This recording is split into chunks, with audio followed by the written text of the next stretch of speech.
All right. Well, hello everyone, and welcome back to the show. We're back with what is this called, the BS playlist, because it's bad science. That's what BS stands for.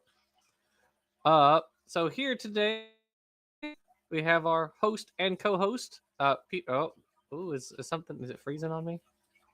We have our host and co-host Peter. Welcome. If my internet starts dropping out, I'm just gonna switch to no camera. And also we have one of my. You're muted. Oh, sorry. I said you're roboting just a little bit. Welcome back, Peter. But yeah. Yeah.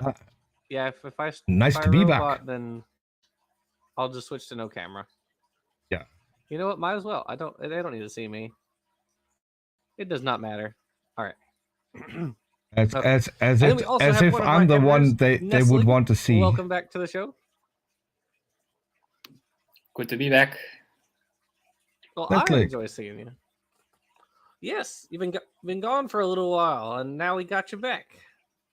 Yeah, I was gone for the holidays, but now I'm back. So yeah, the gang's all here. Yeah. Well, good. Got to have a vacation. But yeah, the gang's all here. Well, so we are doing Deflate again. Last week we had a conversation with a creationist, one who had never heard or did not know what the term fertilization meant, among other things. So that was fun. In the chat we have Brian Stevens and Jamie E. Welcome, guys. Glad to have you. And all right. Well, I guess we will. We will probably, or I mean, we are finishing with Deflate today. Whether or not we get through the rest of the video, we're being done with Deflate. I think we've spent like 4 episodes on him, so yeah. He will be fully deflated after this. I said he will be fully deflated after this. If not him, definitely me. Mm-hmm.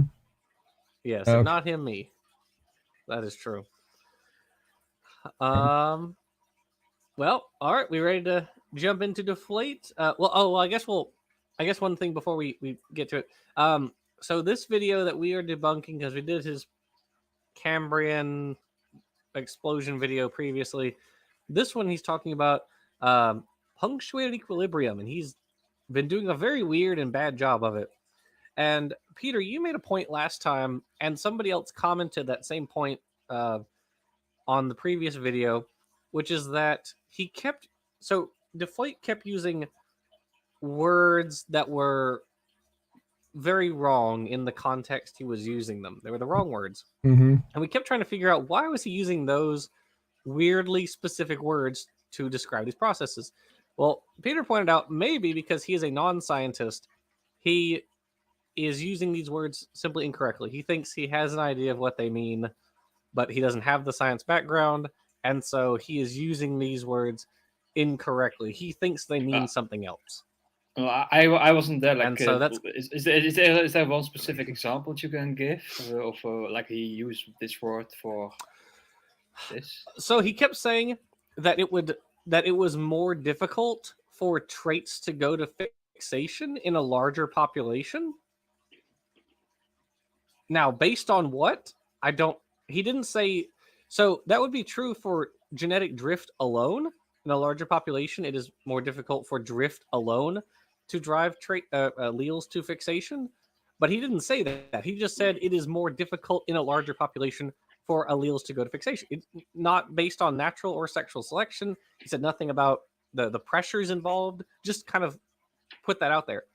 Yeah, and it was very weird because he said it multiple times. Didn't he also say that mutations are occurring more often in smaller populations?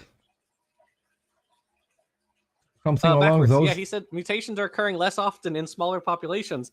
Yeah, and we were like, that's nonsense. Often. The mutation rate of the population is the same. And so what we think he meant, what he was trying to say was, which was something I had actually said moments before he said it, was I said the chance of getting rare genetic variants is going to be lower in a smaller population. Mm-hmm. I think that's what he meant, or what he means to say. And then then a few minutes later he said it, and so we were like, well, okay, maybe that's what he meant. But yeah, he kept he just kept using terms incorrectly, and it was kind of difficult to like follow the arguments that he was trying to make. Oh, the Infinite Jackson. Yeah, as I said. And now I'm on top. Now I'm on bottom. Yeah, I forgot to make myself. It's okay. I guess I'm the full switch screen in this show. Yeah, now we lost Jackson completely. Hold on. Okay. Let's bring Jackson back. Oh, I can hear Jackson. I can still hear him. So yeah, can but you hear me? he's not You just on. can't see me. He's not on screen. There we go. There we go. Now All it's right. working again. All right. So Still struggling for the Nestle people. and I'm sure you'll pick up. For the people who are pretty annoyed about this, the script that we're using for StreamYard needs an update, and that could take a little bit of time because they completely rewrote how the whole thing works. So what you see, the names on screen are now no longer just text overlaid on top of the screen, but they're part of the video, which is annoying because this is where we grabbed people and put them in specific places so we can run a decent show. So we're working on it, but it could take some time. Well, I do appreciate all the work that you put in for this, Peter. It is very much appreciated. Thank you. Okay. So with all that in mind, I guess we're ready to jump into the video. Okay, let's do it. All right. The theory was this: evolution happens not gradually and slowly, but abruptly and rapidly, and among smaller populations. And this explains why there are no intermediate forms in the fossil record. This seems to require too much evolution. No, just no. All of that is wrong. Not a single thing that he said is correct. Not a single thing. Punctuated equilibrium did not replace gradualism. Both operate simultaneously. This was not about explaining why transitional fossils don't exist. Gould said that many times. And punctuated equilibrium doesn't necessarily occur in small populations. It can occur in large populations too. It's just about the rate at which selective pressures are applied. Not it's not necessarily just about having small, like, founder effect populations. So no, every single bit of that was wrong. Okay. We're off to a good start.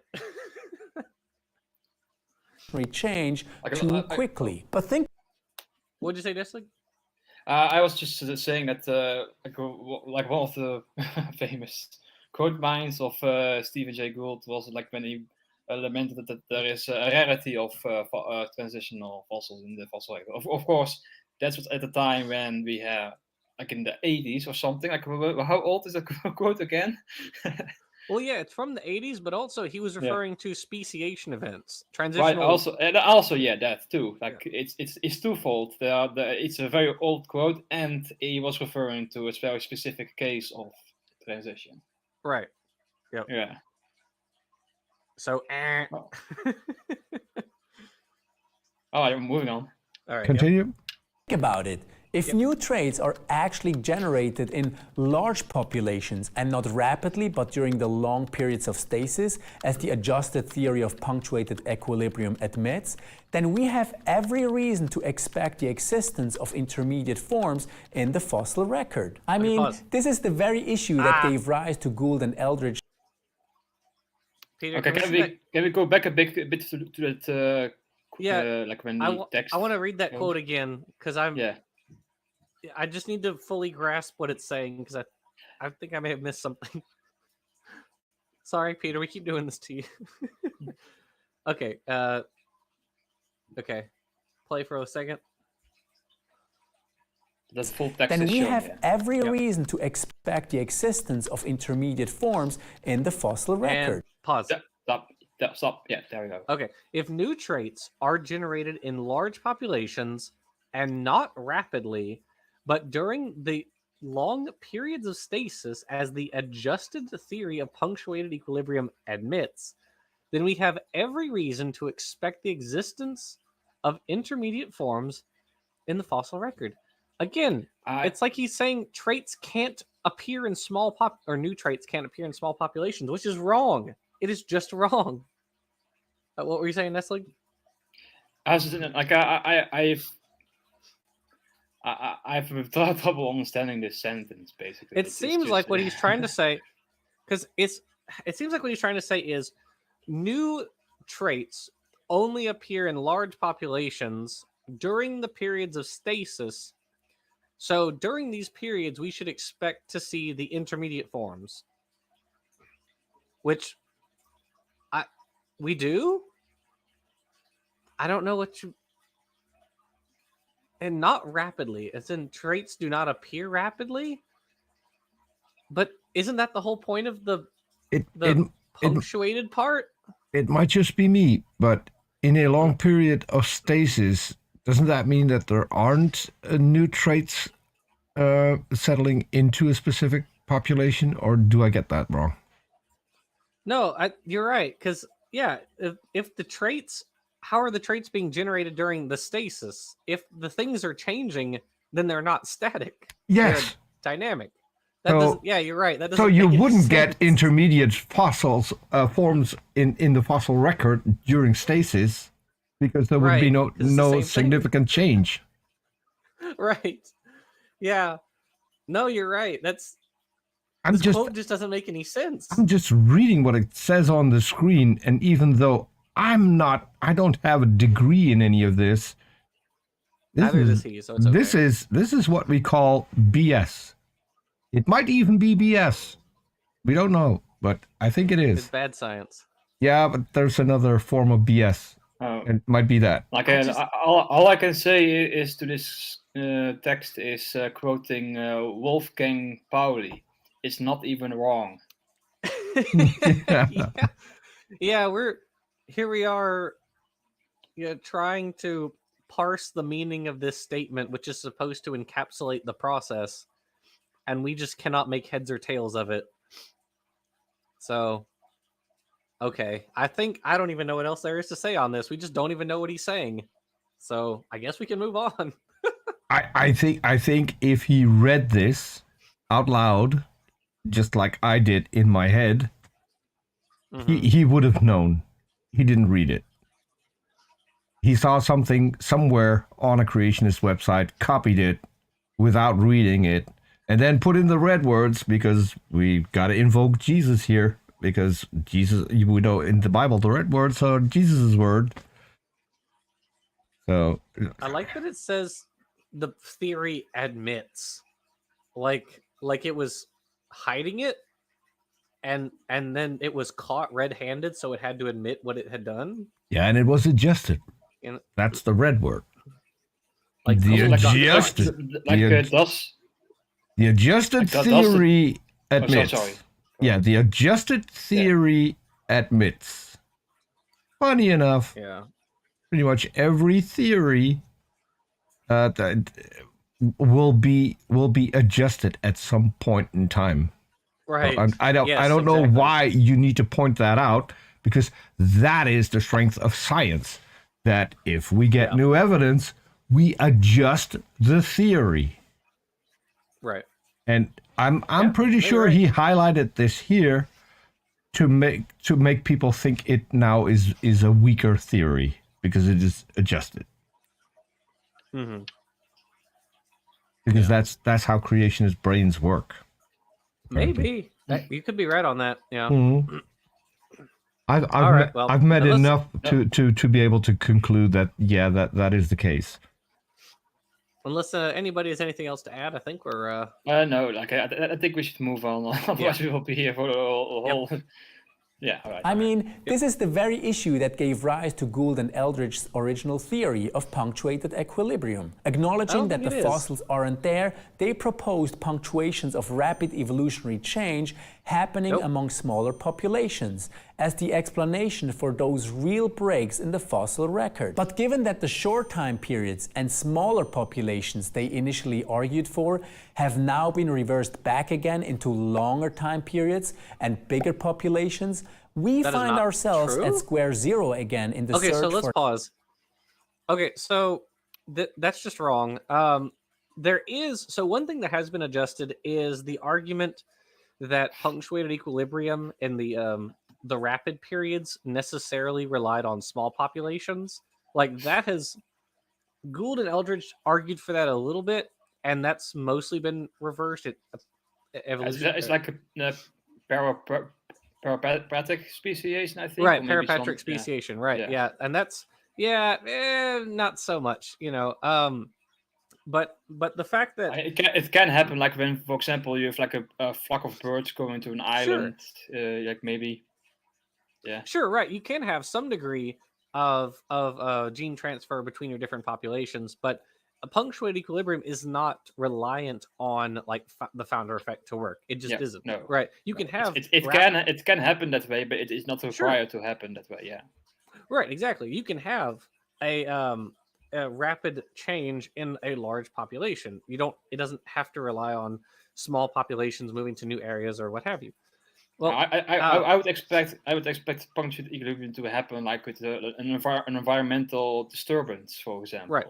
Maybe not extinction level events, but just like if for example a keystone species disappears, then but it's probably a quick response that will happen, or at least quick in terms of thousands of years. Quick. Right, exactly. But furthermore, his assertion that like punctuated equilibrium has been totally reversed and like everything is phyletic gradualism is just wrong. It's just factually wrong.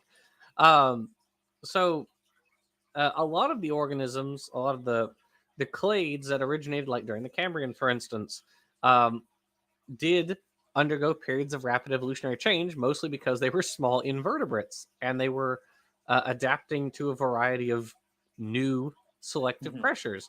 So arthropods, for instance, Gould, when he wrote Wonderful Life back in the late 80s, he wrote that like arthropods, for instance, originated rather rapidly in the early Cambrian. That still seems to be pretty much the case. There were probably some stem, I'm certain there were some stem arthropods or stem panarthropods in the late Ediacaran. And then from that stock, arthropods arose. But it's not like we went back to everything is phyletic gradualism. That just didn't happen. That's totally bonkers nonsense. So it's like one thing, like if you look up the deposits around Cambrian and also just before the Cambrian, you see that like, we have a lot of Burgess shell type Lagerstätten like around the second stage, I think, the second stage of the Cambrian, or maybe the third stage of the Cambrian, but not a lot of during the first phase of the Cambrian. Not a lot of those. Like, and that's why most of the fossils we have from the first phase of the Cambrian is like small shelly fossils, like really really hard parts. Right. Yeah, what? Creationists misrepresenting science, DM Wing says. I know, crazy world. Who would have thunk it? Who would have thunk? Yeah, you'd think that there would be a verse somewhere in the Bible that talks about bearing false witness or something. I know it's there somewhere. I think you're just making stuff up, Peter. I don't think that's real. Yeah. All right. Who knows? Ready? Yeah. An explanation for the lacking fossils. This gets us to the third problem plaguing punctuated equilibrium. Both mechanisms, allopatric speciation and species selection, are limited in that they can only explain the selection upon traits and species that already exist, but they cannot explain the origin of complex... Okay. Listen, sir. Sir, this is a Wendy's. Yes, natural selection, by definition, acts on the traits that exist. How these guys keep pretending like, oh, natural selection doesn't make new traits. No crap. No one is saying it does. It's worse. He said species that exist. Oh yeah, he keeps bringing up species selection, and I don't understand why. It's very weird. No, but he says analogy. He says it only acts on species that exist. Yeah, that's how DNA works. DNA doesn't exist in species that don't exist. It's real funny, I know, but it's true. What'd you say, An Nessie? analogy I could use is like, for example, when you point that gravity acts between objects with mass, and then somebody says, "Well, gravity doesn't explain why there is mass." So there you go. Yes. Right. That's actually a really good analogy. Well, yeah, because it's so bizarre to say that natural selection doesn't explain the origin of traits when that's not what it sets out to do. I just, this is such dishonesty. It's just stupid.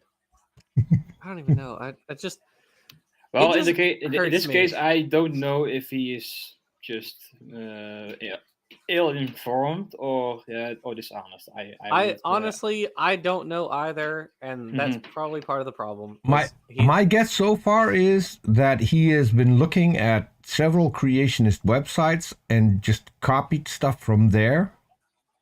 And right. And by voicing it himself, it looks like he's done some research. I mean, oh, yeah. That was the other thing, Nestle, that we talked about last time was, so with his Cambrian arguments, so he bases his Cambrian stuff on like Stephen Meyer, right? So he's got a template for making his arguments for the Cambrian. However, he doesn't have that for punctuated equilibrium. So he's having to like make these arguments up. And that's also probably in part why it's so bonkers compared to the other arguments that he makes. Does he have sources listed in the description? Nope. Maybe you can see. Nope. No sources. Also, he quoted, like he made a fake quote and attributed it to Gould at one point. You remember that, Peter? Mm-hmm. Yeah. He like had a quote that he was like pretending Gould said, but it wasn't in quotations. Yeah. Yeah. So, yeah, no, natural selection, allopatric speciation, these do not create traits. The traits are made by mutation and recombination and horizontal gene transfer, if that's involved. All right. Yeah, Next. We got. So now I'm a little bit afraid to start the video again because we've got HiveSci in the Breeze in the side chat, and she's afraid that something will happen to the moth, and yeah, I can't grab the bat. I paused the video, so I gave the moth time to get away. But if it hasn't evolved to fly off, then I don't know what's going to happen. Traits of the higher taxonomic groups. This is a key issue, and in order to understand it fully, let's look at two examples of how taxonomy works. Understand it fully. Okay. He's going to explain taxonomy. This will be great. Oh, no. Yeah, and he's going to explain it in a way so we can understand it fully. Well, that will be the first thing that he has explained and made understandable. Yes. So, the species of the bald eagle belongs to the genus Halieides, also known as the sea eagles, the order of accipitriforms or hawk-like birds, and the class. Fun fact, also known as Tucker, which is the one that I have on my arm on my profile pictures at times. And he's really called Tucker. And I'm really called the Tucker. Funny how that works. Of birds and the phylum of the chordates. The golden-ringed dragonfly, on the other hand, belongs to the genus of Corduligaster, a specific genus of dragonflies, the order of Odonata, which is one specific order of flying insects, and to the class of insects, and ultimately to the phylum of the arthropods. One of the points of such taxonomic structuring is that it tells us, for example, that the species in the phylum of the chordates that belong to the class Aves or birds, rather than, let's say, to the class of mammals, have feathers, toothless beaks, and a lightweight skeleton. Within this class, all species belonging to the order of accipitriforms are hawk-like birds of prey that hunt during the day. In the same vein, the species in the phylum of the arthropods that belong to the class of insects have 3 paired legs, compound eyes, and 1 pair of antennae. Within this class, those which specifically belong to the family of... Okay, now he screwed up. Huh? Because What did he do? according to the Bible, locusts Oh. have 4 legs. And he just said that they Yeah. have 6. Which Well, is the cop out for some of the major apologists who will tell you that the front 2 legs are in fact arms, according to God. God made them. Okay. Okay. I'm not. One thing I've kidding. heard is that sometimes bats are also considered as locusts in the Bible. Yeah. But I've heard that anyway, I think we should just continue with this. Yeah. Bats are locusts because they swarm, but they are birds because they can fly. So they're Correct. both. All right.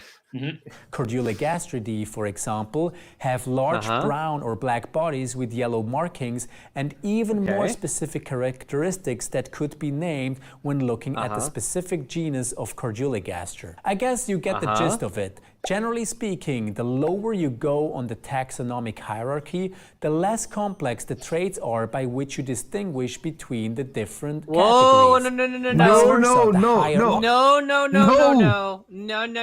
No! Nope, that is wrong, sir. You are making assumptions which are not warranted by the data. Also, does he admit that the difference between humans and chimpanzees is like very, very tiny because it's the difference between two genera? Right, must be. Yeah, Jamie, and there it is.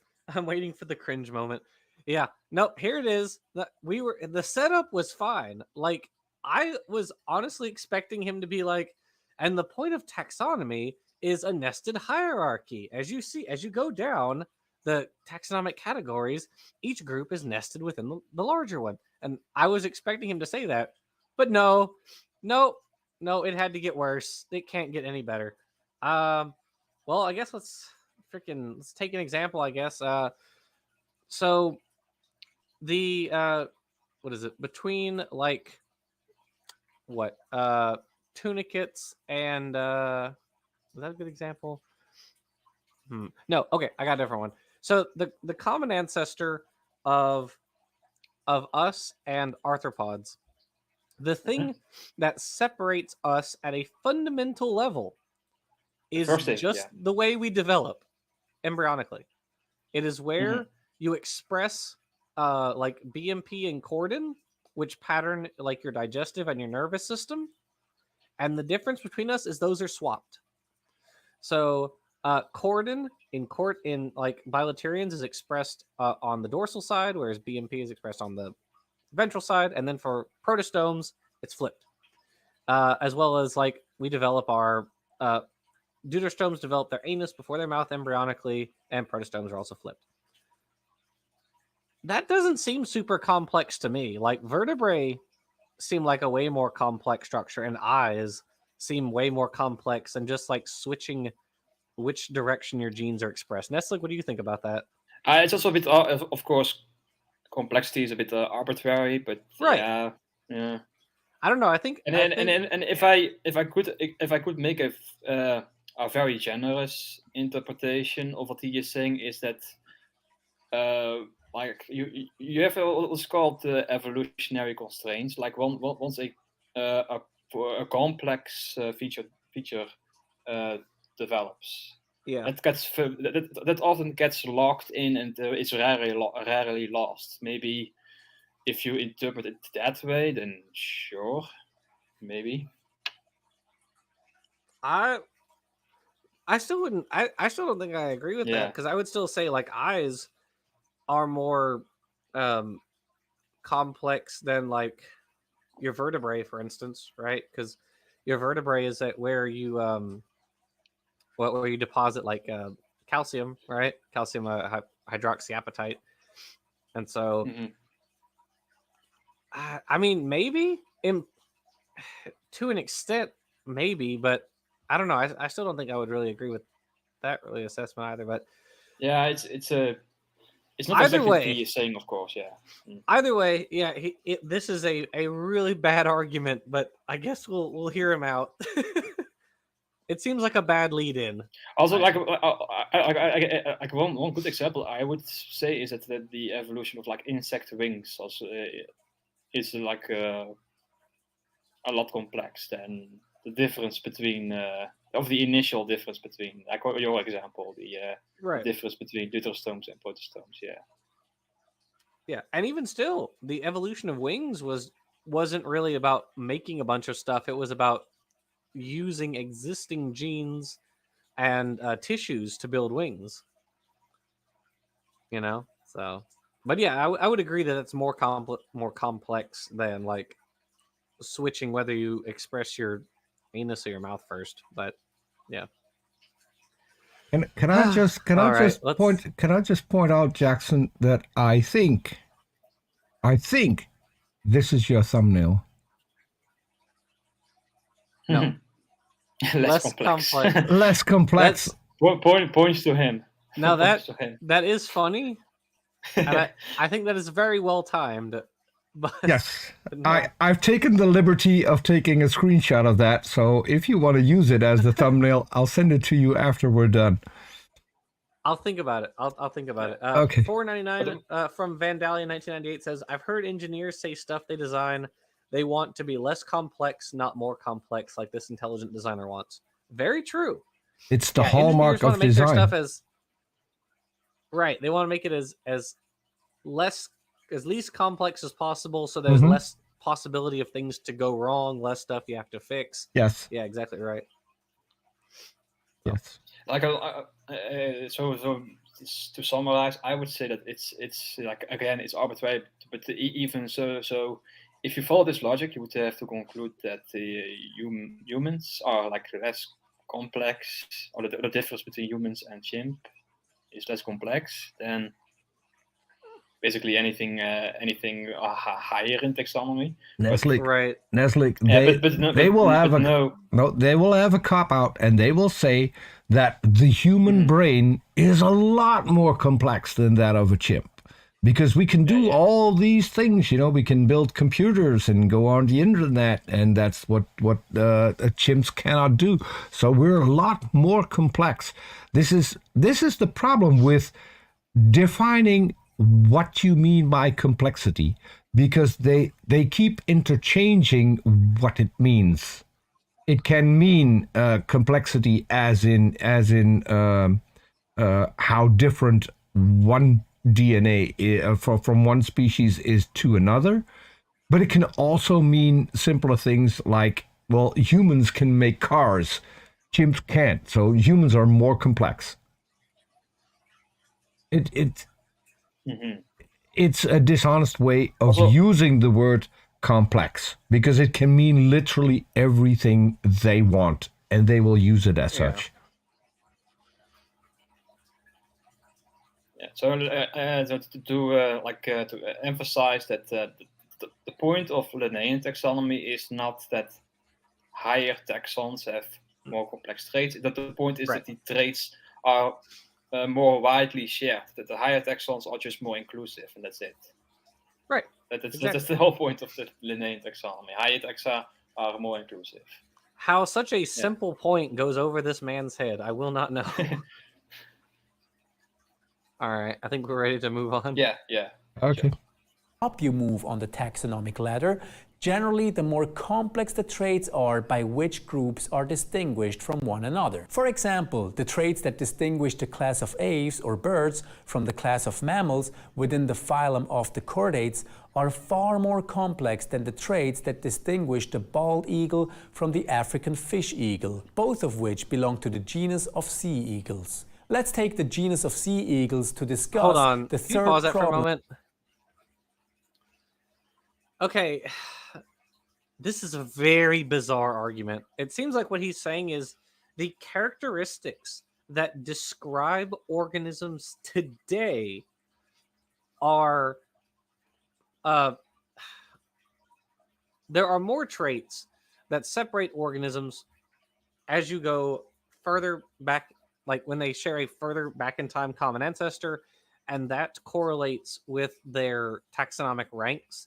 Therefore, the higher up you go, that equates with further back in time, therefore meaning that more traits have accumulated in that time. So, like, you're not explaining just the characteristics that, like, at a fundamental level, sauropsids, which is the clade that includes like birds and reptiles, the difference at first that separated sauropsids, so birds and reptiles, from synapsids, the mammals and their relatives, was just very small things, right? Like it was the number of holes in the skull, the temporal fenestra, and the relative shapes of the teeth. So sauropsids have ancestrally 2 holes in their skull. They have 2 temporal fenestra, and mammals had 1 ancestrally. And sauropsids had a uniform tooth structure, whereas synapsids have a more diversified tooth structure. At the very core of it, at their base, that's really all that separated them. That's not much. Yeah, I think it's also like one point to remember about like the limits of Linnaean taxonomy is that it doesn't acknowledge like transitional fossils. Like for example, if you look at the class Aves, then you can see like, oh, it's completely different than from anything else. Like the closest thing we have is like crocodiles. It's the closest thing we have to birds today. Did you see? It said you were away, so I don't know if you heard. Did you? Oh, and then I'm back now. Did you hear him give his explanation? He said that birds. He said he gave it the example of like mammals and birds, and he said more complex. The differences are more complex, and he seems to be saying that like more numerous. Because they share a common ancestor further back in time, which relates to the taxonomic ranks. Therefore, that means that there are more complex differences. It's very hard to try to put into words what he's saying. I think I can shed some light on this because pretty much every creationist will their challenge will be, okay, you will never see a dog evolving into a cat, which means that the way they think is that every animal we see on the planet today, those are the original animals. There are no ancestors. So if the DNA, if they're related, the DNA should be more similar because reasons. I don't know. That's always been a thing that I can't wrap my head around. I mean, you can criticize whatever you want, but if you don't understand that animals that we see today aren't evolving into other animals that we see today and cannot evolve in animals that we see today, then you need to go back to school and have some education on the whole thing, because that is not what the theory of evolution says it does. Well, I think you're close with the no transitional fossils thing, because what I think he's essentially saying is he's just comparing the differences in modern organisms. Yes. That's what he's doing. This is something even Darwin mentioned in his book, in one of his books. Like he mentioned, like, okay, why are there huge gaps between different groups? And he says, like, the extinction of intermediates. That's why there is an illusion of like huge gaps. And if you look at the intermediates, like you give the example of like mammals and the sauropsids, like the initial difference, the initial split was like really a subtle difference in the holes in the skull. That's it. That was the first difference that you could tell. Yeah. Okay. He's just confusing. These are such bizarre. These are honestly some of the weirdest arguments I have ever heard. Not that they're even. It's just. I think the reason he's the only person who uses them is nobody else would fall for these arguments. Because I've never heard anyone make these arguments before. So which is why I think that he's just parroting things that he's seen on a website and thinks that I don't even he's know if making he's sense. parroting things. I think he's honestly trying to put together like a narrative, but it just is not working, and he doesn't realize it. He thinks he's got this like airtight argument, but it just doesn't make any sense. Mm-hmm. So I don't know. Okay. Alrighty, we ready? Yep. Plaguing punctuated equilibrium. This genus has 10 different living species. Allopatric speciation would tell us how a new 11th species is formed if, let's say, a group of bald eagles were to get isolated somehow.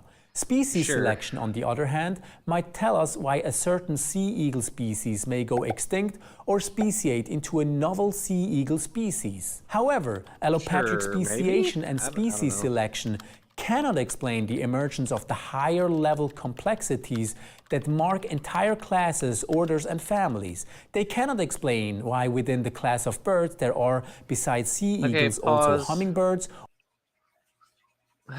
Okay, again, I guess, when you go back to the common ancestor, because he's just avoiding fossil data. He does not know anything about fossils.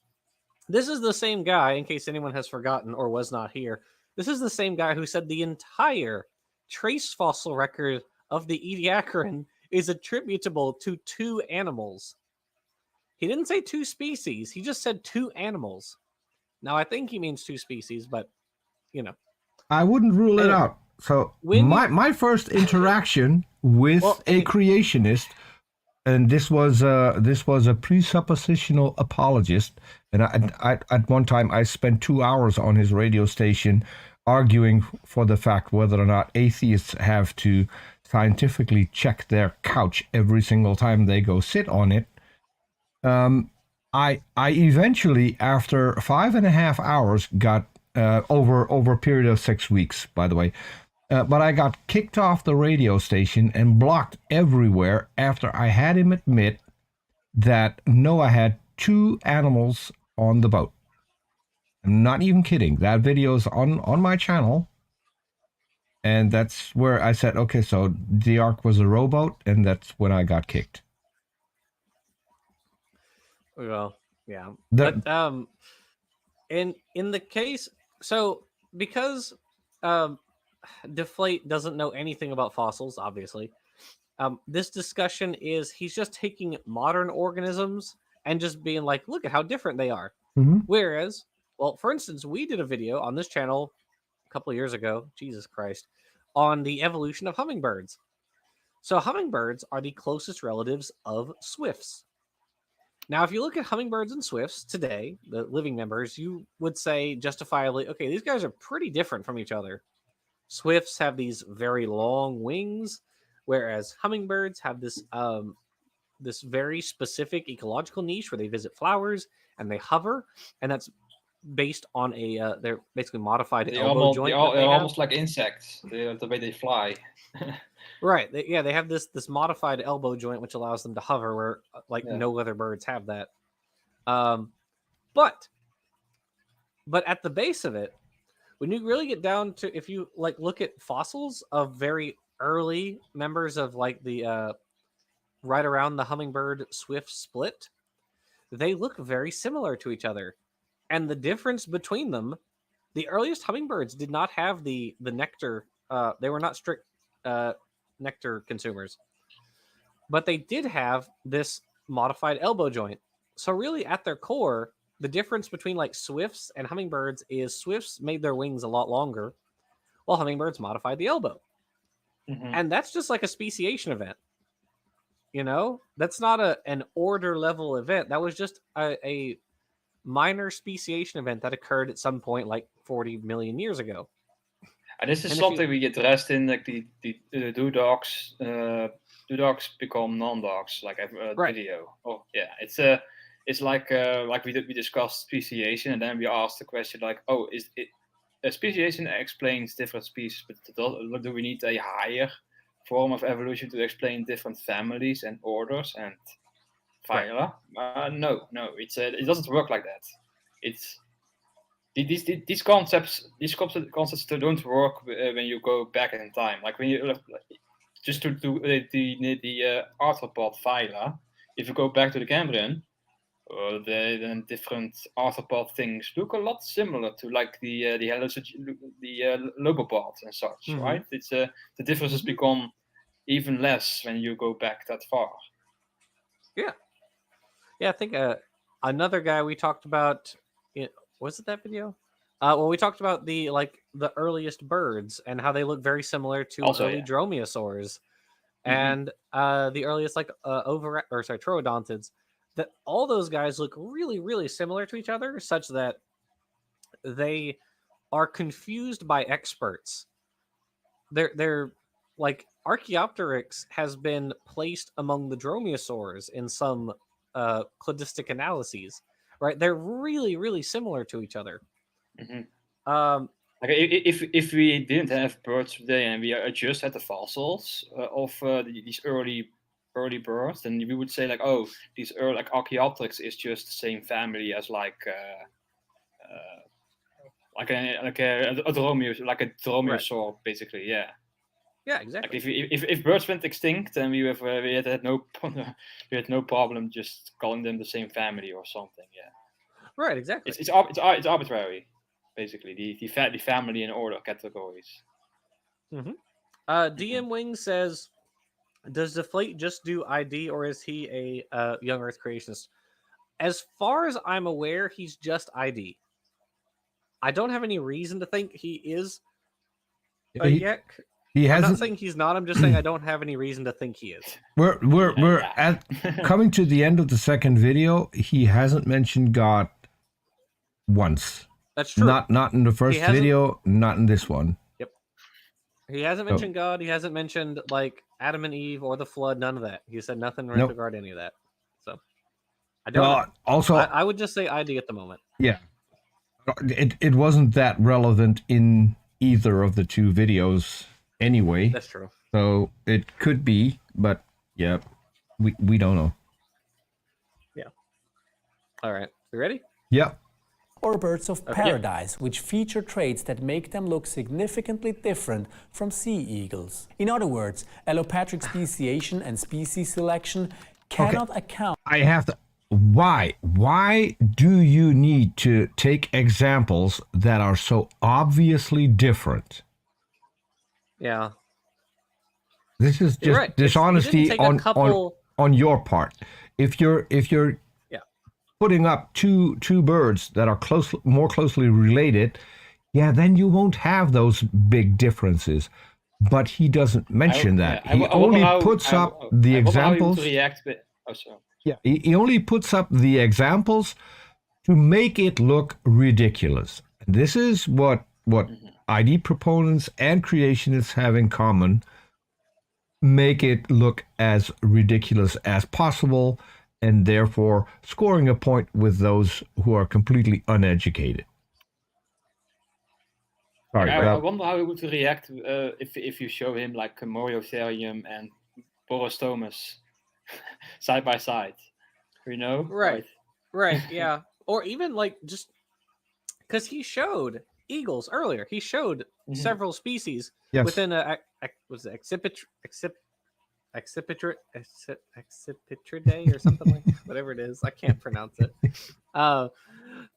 You know what? I'm gonna look it up. We need to do a video about eagle classification. Yeah, Accipitridae. I hate that. That is a terrible name. Canceled. But why? You know, he said earlier he mentioned multiple species within this family.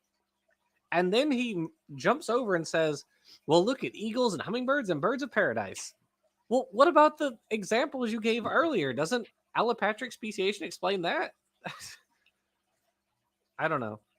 It's just, again, he does not seem to understand that like fossils exist at all. That seems to be his main problem. He doesn't seem to think fossils exist. So, yeah, that's the thing. Yeah, right. Majestic P. Beck says Yek is young Earth creationist. ID is intelligent design proponent.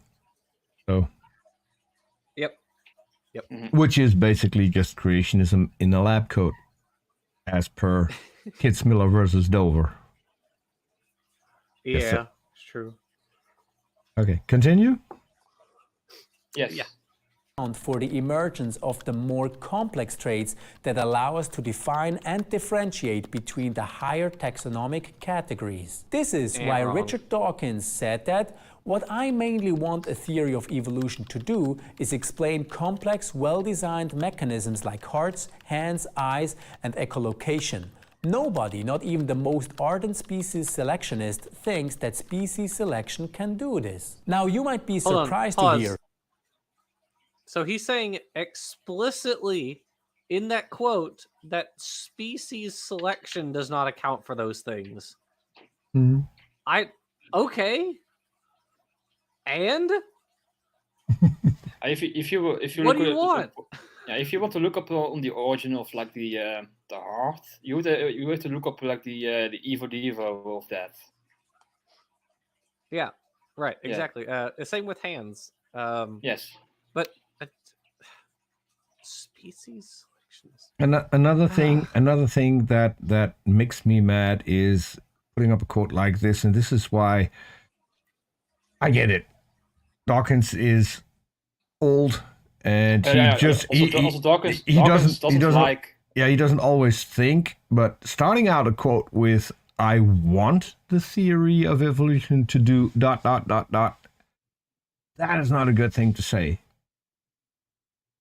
Also, Dawkins doesn't like he's like more of the gene-centered view of selection. He doesn't like higher levels of selection, like species selection, right? Like What page did he say it was? Did he say it was 184? No, I couldn't do it. Not mine, anyways. Want me to go back a little? Well, hold on. Sure. Let me check the index. See if I can find it. I can go back. Species selection. It's 378. Okay, 378. Blah blah blah. Okay. No, he says a blind watchmaker 165. All right, hold on. Let me see. Okay, this is a convenient moment to deal with the hypothesis of species selection, which is left over in a sense from the previous chapter. I shan't spend very much time on it, as I have spelled out in the extended phenotype my doubts about its alleged importance in evolution. It is true that the vast majority of species that have ever lived have gone extinct. It is also true that new species come into existence at a rate that at least balances the extinction rate, so that there is a kind of species pool whose composition is changing all the time. Non-random recruitment to the species pool and non-random removal of species from it could, it is true, theoretically constitute a kind of higher level natural selection. It is possible that certain characteristics of species bias their probability of going extinct or of budding off new species. The species that we see in the world will tend to have whatever it takes to come into the world in the first place, to be speciated, and whatever it takes to not go extinct.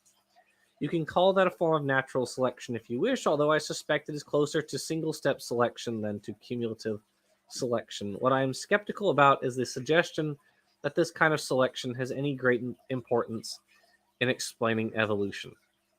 He doesn't like higher level selection. Like he's a very gene-centered view of selection.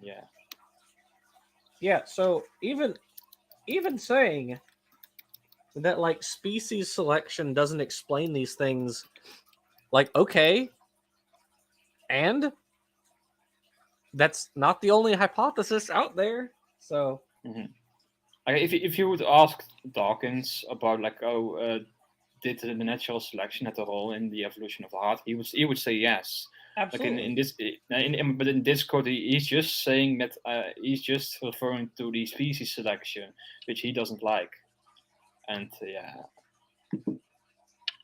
and I don't know if he like I don't know much about species selection. Like I think the gene-centered view is a bit outdated. It's I think I go with more like multi-level selection. Well, sure. It is. Oh, what's the term? It's oversimplified, right? It's not wrong per se. It's just oversimplified. It is just one of the things that is selected, because you have selection on genes and on alleles and on genomes and on individuals, right? It's and populations. So it's all these different levels at which this is happening. So yeah, I agree with that. Continue. We got quote mine. 3.5 minutes left in this one. Yeah. Okay. Yep.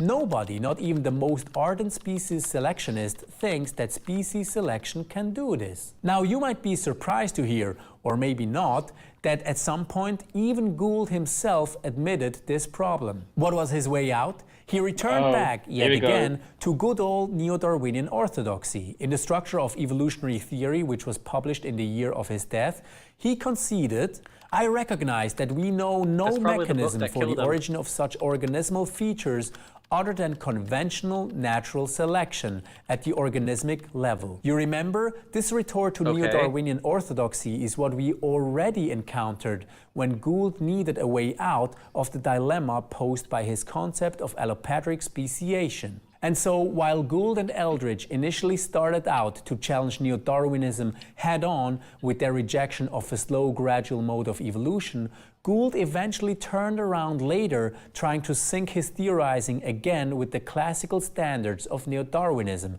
as he recognized that punctuated equilibrium simply doesn't hold up. That's why historian of science David Sepkoski notes that, despite the brashness of many of his claims on behalf of punctuated equilibrium over the years, one is brought time and again back to the reconciliatory, even conservative justifications Gould made for his theory. Thus, given that the leading proponent of punctuated equilibrium ended up with at least one of his feet, if not both of them, back in the door of neo-Darwinism, it is no wonder that only few, if any, evolutionary biologists see punctuated equilibrium as a highly important model today. This now means that the conundrum of the fossil record, which plagues neo-Darwinism, has still not been solved. Okay, so punctuated equilibrium is still very much talked about in the paleontological literature. It's not so much. It's not discussed as much in like the extant organism biology, and that is due in part to paleontologists and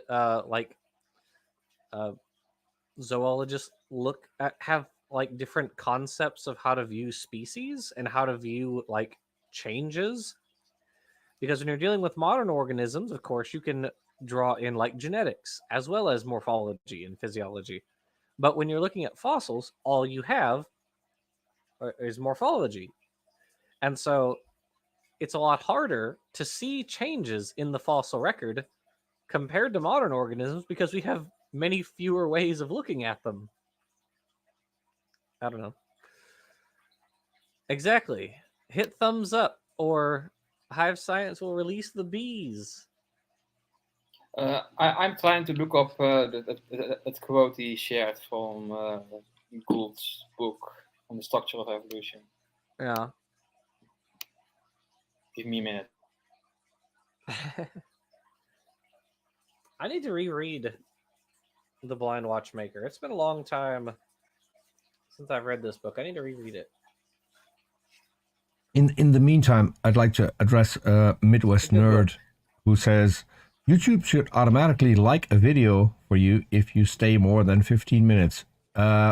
Please don't, because I watch a lot of creationist videos, and I do not like the videos. So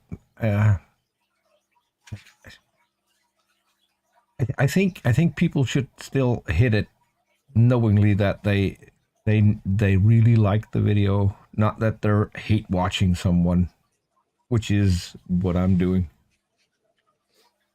Yeah. But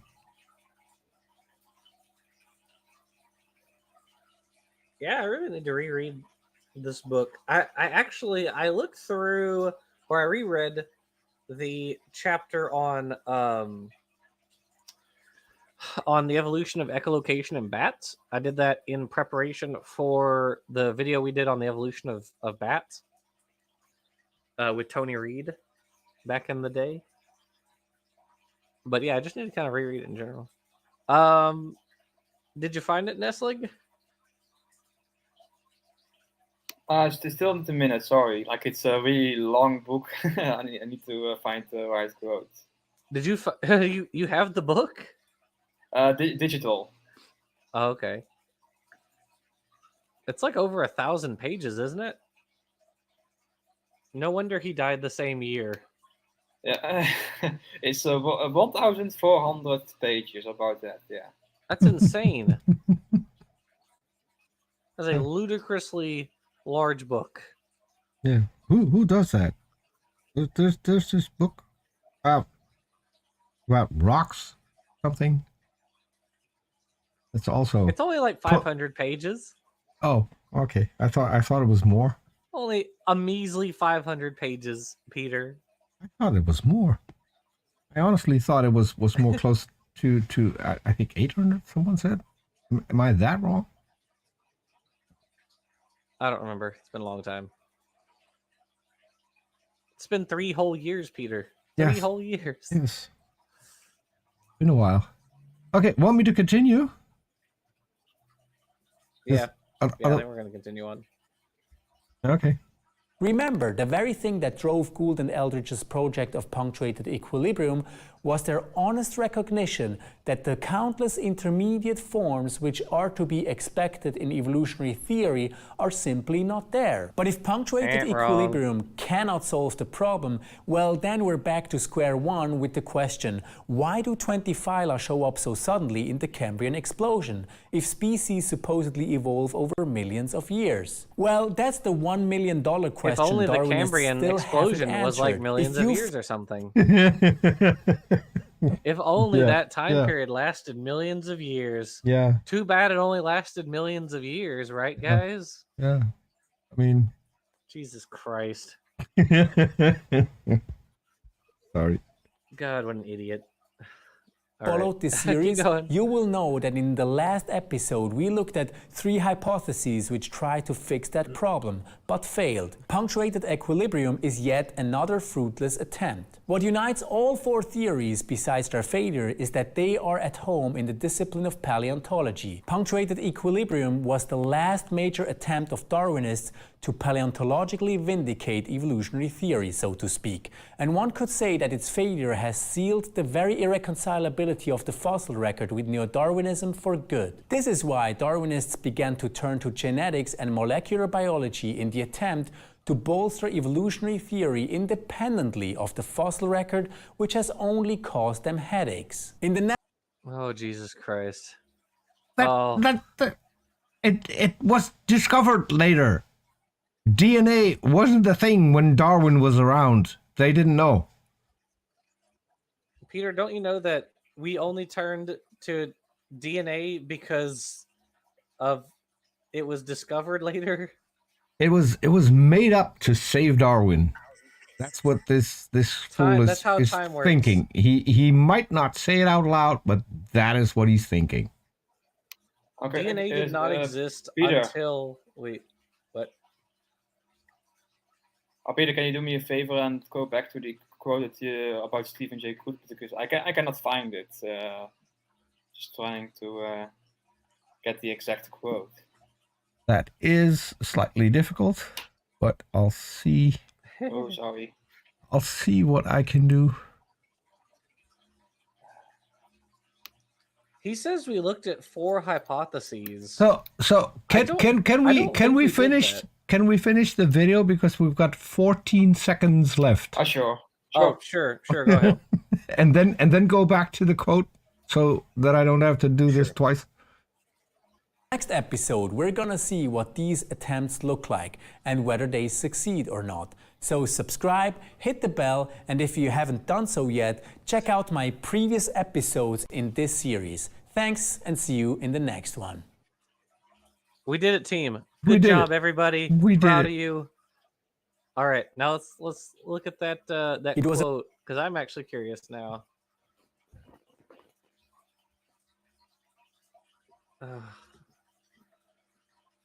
You know what? I'll try looking it up too. I'll see what I can find. The problem for me is this has I think we're past it. well, it was before Darwin, wasn't it? Not.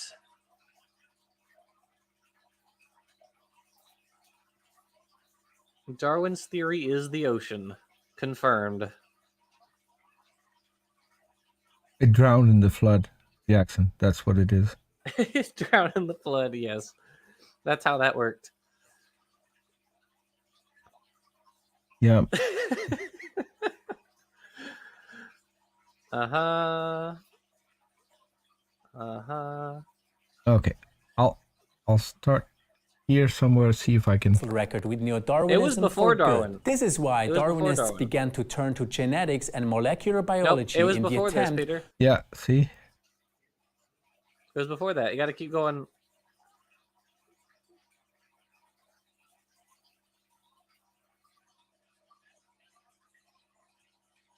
I like there's just a knot thrown in there. Keep going. Okay, we're getting close. Getting close, getting close, getting close. Almost there. Okay, we had Nope, we're almost there. Oh, there it is. There it is. Okay. Okay, let me see if I can. Of such organismal features other than conventional natural selection. All right, pause. Okay. I recognize that we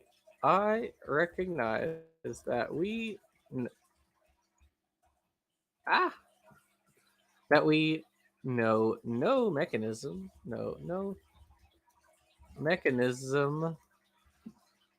For the for origin. the origin of such organismal features. It gives page 710. Let's see here. 710. The origin of such organismal features other than conventional At the organismic natural selection at the Organismic level. organismic level. All right. He says it's on page 710. So You want to know a fun fact? You know, it did not come up when I typed in this quote. Anything. Nothing came up. I don't think that quote exists in the book. Is going to be my statement. wait, he is lying there? I'm How odd. maybe Nestle can find it. How but odd. I will try. I will try. I'm thinking it does not exist.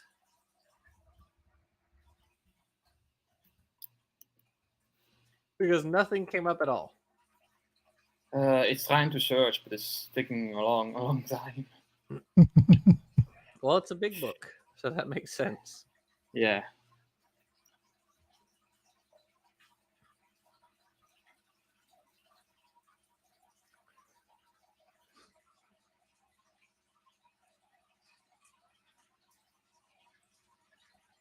Right? I recognize that we know no mechanism.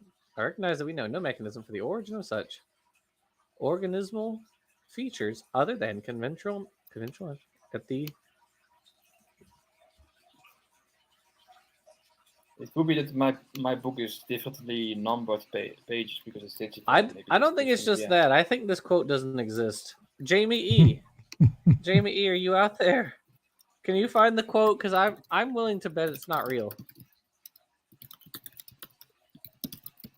Which confirms my hypothesis that he has just scanned creationist websites and I mean that would be a good evidence in favor of that. because this happens a lot with creationists. Quoting something that isn't there. And it's not the first time he's made up quotes or pulled quotes that don't exist, I should say. Mm-hmm. Yeah, no, I'm not saying anything. I'm betting that this quote does not exist. That is my statement. I think I found it on Google Books online. Let's see. You found the quote? It says, where is it? Come on.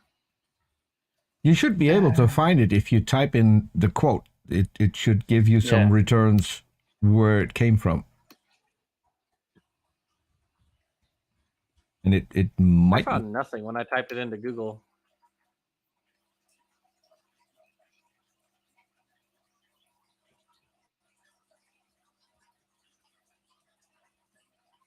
Jamie E says he's posting a link.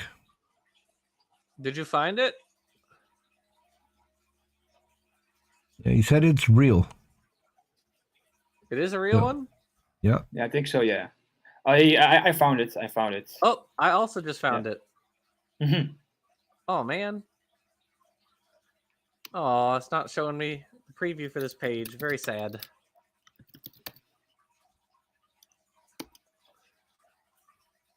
Well, Google Books is not letting me.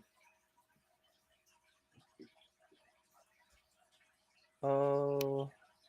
I found it here on Google Books.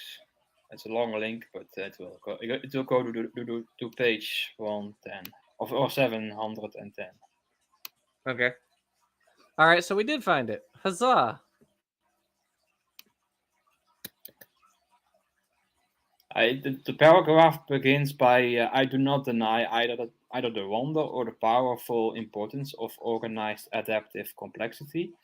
I recognize that we know no mechanism for the origin of such organismal features other than conventional natural selection at the organismic level. For the sheer intricacy and elaboration of good biomechanical design surely preclude either random production or incidental or origin as a side consequence of active processes at other levels. Now, it's a long sentence. Okay, well, that seems perfectly fine to me. And so it's a quote mine, really, because that quote seems fine. I don't see anything wrong with that in its entirety. Yeah. So, okay. So cherry picked. Yeah. All right. Well, okay. So I think we're finished with Deflate, at least for now. Until you post something else, that'd be fun. What did you say, Peter? Hold on, just a second. Just a second. Okay. There it is. It's hard to tell. I can barely see that. It's there. There it is. Oops. And now I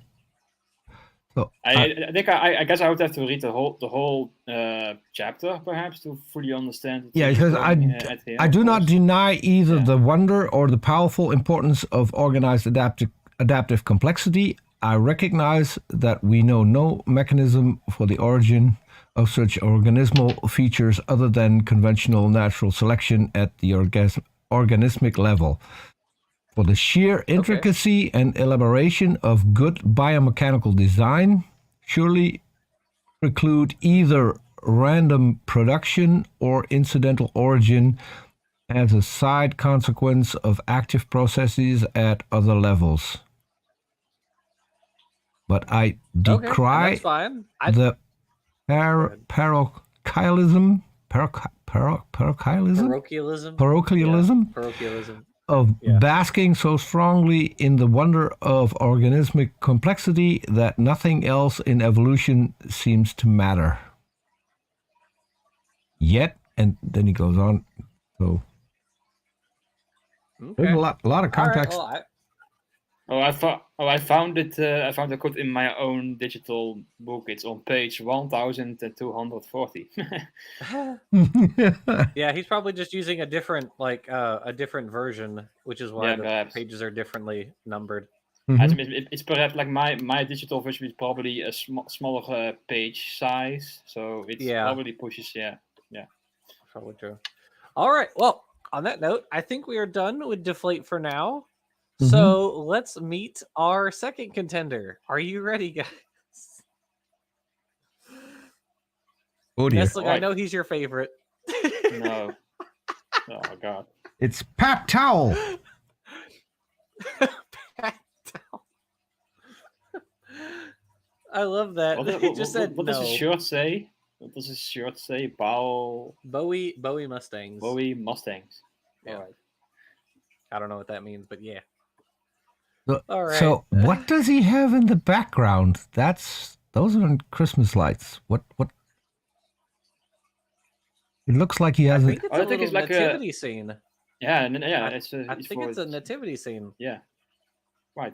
Ah. Like I see a camel. I think. Yeah, And I think that's the what one that is. on the far right. Yeah. I'm Okay. I'm So, yeah, all already right, I'm let's, already annoyed that he's wearing a t-shirt from Bowie Mustangs. People Are you? who do have a affinity to a certain model that Ford used to make know what Bowie Mustangs is, and he shouldn't wear a shirt like that because he can't buy a nice car. That's not what Ken teaches. You ask for donations and you buy four-wheelers that you can then wreck. Funny enough, Is that God's way? they're now asking for an actual 4x4 because they want to improve the real tour. Mark my words, people are getting killed soon. Oh, I'm sure. Yes. I'm sure. All right. All right. Well, let's see what he's got. Yeah. And Majestic I forgot to Majestic say- P back, you're in for a treat. One of your favorite people I is forgot in to this. say, this video is titled like, was it?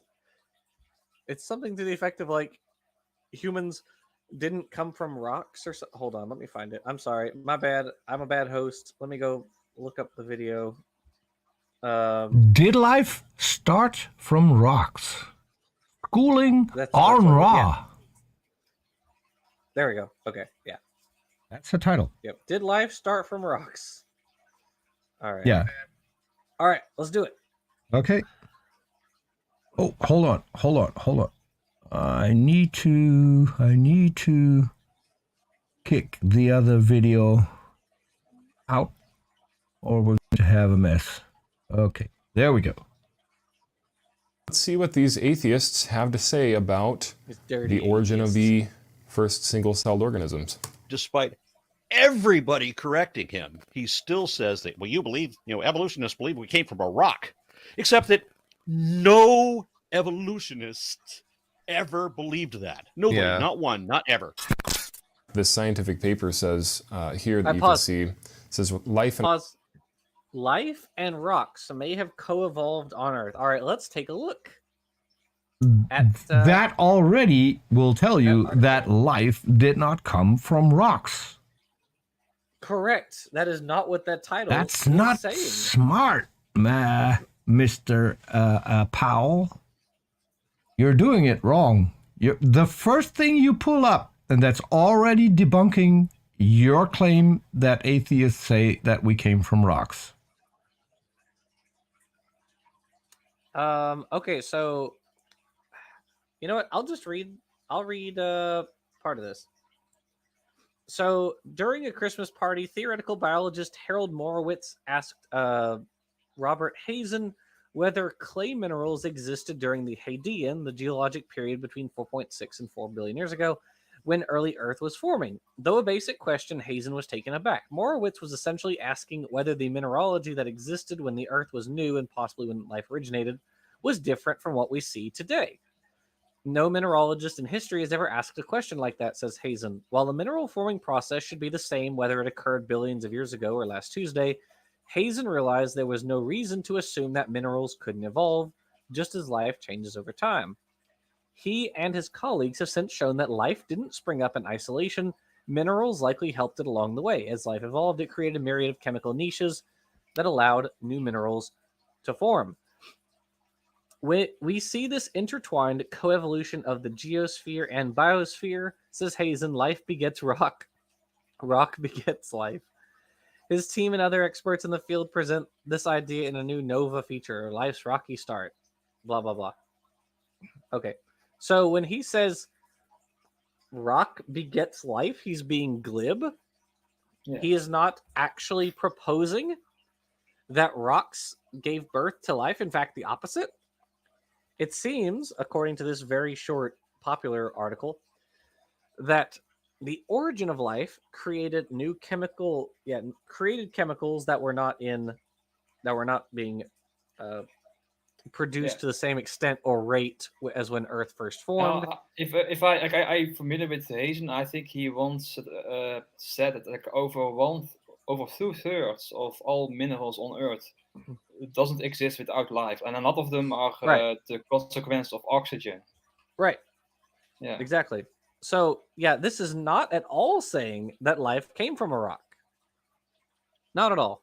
Right. So womp womp. Jackson. But if you scroll down, you will see a video, and the title of which is "Life's Rocky Start." Mm-hmm. I wonder if metaphors or analogies are a thing. Probably why Matty Boyd pulled up this particular page. Probably. He probably searched like life came from a rock on Google, and this is what it came up with, and so he just decided that's what that meant. Yeah. Yeah. Like the best example I can give from like the origins of life research is like the hydrothermal vent hypothesis, which proposed that like mineral catalysts were highly involved, but it's still, of course, like it didn't came from the minerals themselves. Like the minerals are the catalysts that drove the reactions. Right. Involved. Yeah. Right. Because you have like brigite, which has iron and sulfur on it. Right. And these are causing these what's the term for it? It's like they're acting sort of like they're generating potentials. They're potentials that can like move electrons and stuff. And so they're redox agents. Right, exactly. And that's causing these more complex molecules to form. Like they can actually form acetate and other organic molecules from like carbon dioxide and hydroxide and things like that. So yeah. Yeah, and such mineral centers are also still in our cells, even as of today. Like they are involved in the electron transport chain. Yep. Exactly right. And as much as I would like to dislike to criticize both of you, but you're going into this way too deep. Matt Powell is a guy who will just look for buzzwords. He will not have read anything on this page that doesn't come close to saying life evolved from rocks. I'm just throwing it out there before he starts mentioning this. Wanna check out what he's going to say? Well, Dalton says $10 that he's going to use that specific bit as a rebuttal. You're probably right, Dalton.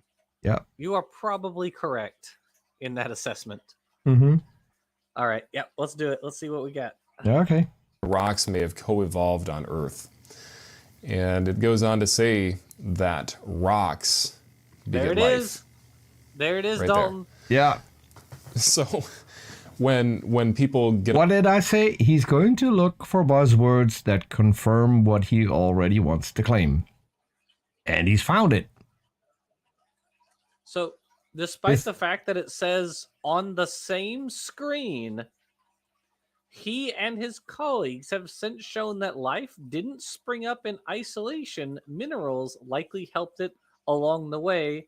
And as life evolved, it created a myriad of chemical niches. Whoops. Let me see if I can find the rest of the quote. That allowed new minerals to form. So, sorry, Maddie. Not the reason you think. He's just being glib. What he has conveniently covered in this specific thing is the following paragraph. We see this intertwined coevolution of the geosphere and biosphere, says Hazen. Yeah. Life begets rock, rock begets life. The life begets rock he left out, and he's placed his video over that particular part. You can still see begets rock, not what begets rock. This is how dishonest this guy is. Yeah. Well, I think it may be by accident that he No, no. I think he just If- looked for. I think he just saw this one. No, Peter. I think he really did just see this one quote and didn't read like anything else in this. Have you I think seen any of the full length videos that he's put out debunking Oh, I know he can evolution? dishonestly cut stuff. I know he can dishonestly cut stuff, but with I'm pretty this, sure- I really he doesn't have. I'm pretty enough sure space this for is on everything purpose. on it. Okay. I don't think it's on purpose. I think he just found this one bit and You- he can point to this for his audience and say, aha, look, You're- even the evolutionists admit. No, the fact that he doesn't mention anything else in the article, that's dishonest. He could just read like anything else from it.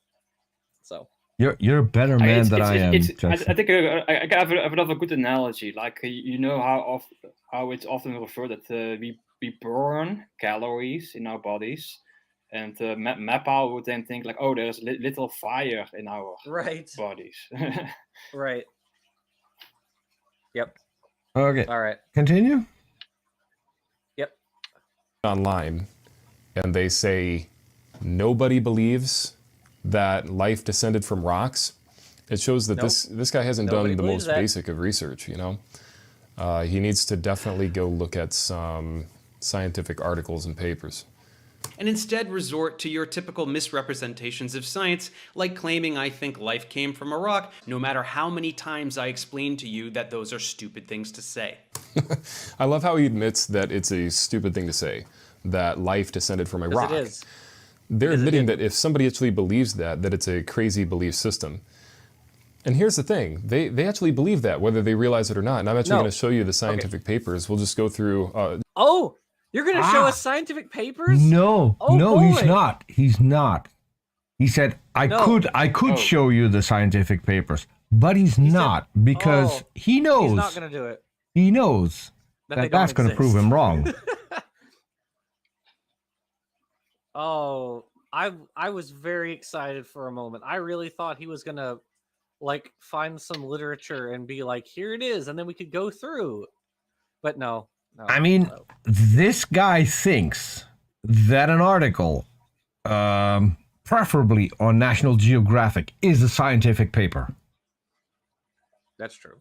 So even if he was going to show anything, it wouldn't be a scientific paper. Very true.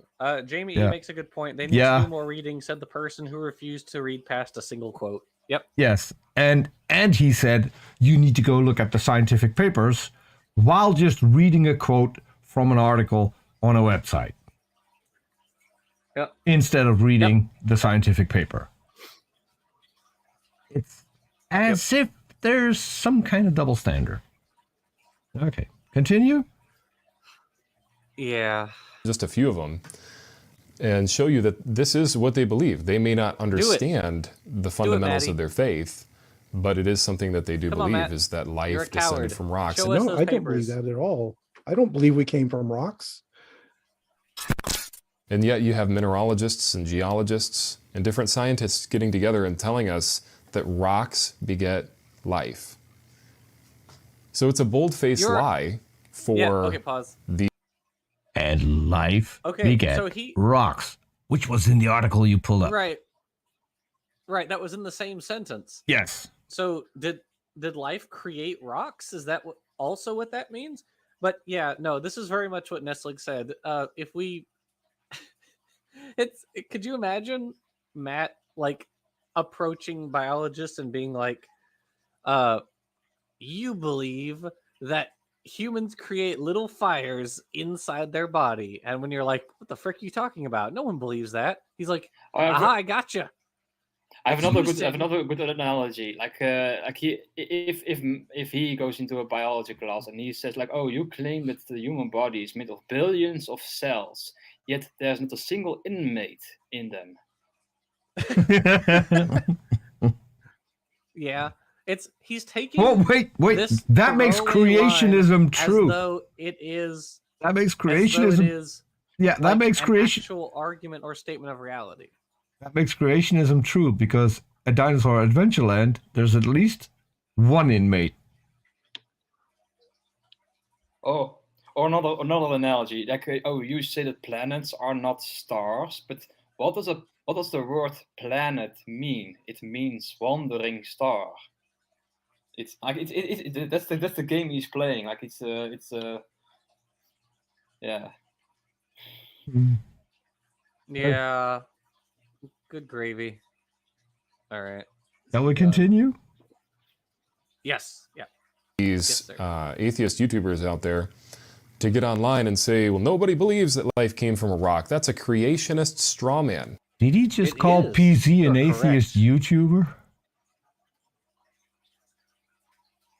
Because the last He's an one, atheist to YouTubes. yeah.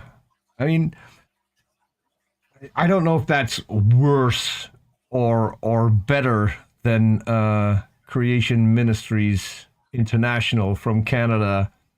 They keep calling him an atheist blogger. Well, he is an atheist who blogs, but yeah, they're trying to downplay Yes. his credentials, in the field. So Yeah. Or it could just be that he has no clue who PC is. And he got that clip from someone. Oh, he knows who PZ is. I know he knows who PZ is. He's done like stuff about PZ. So Then he has to pretend that he doesn't know in order to I'm sure. mislead his followers. Okay, continue. Yeah.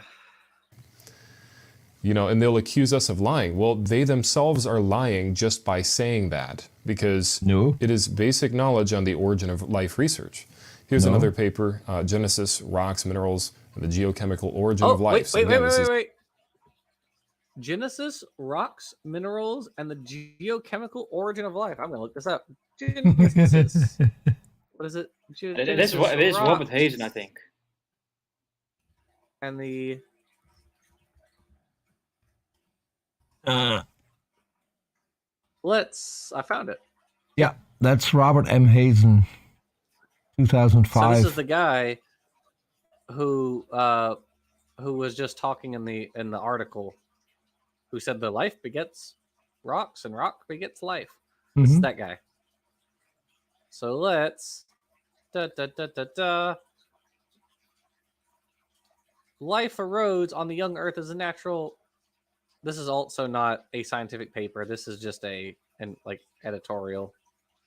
But regardless, life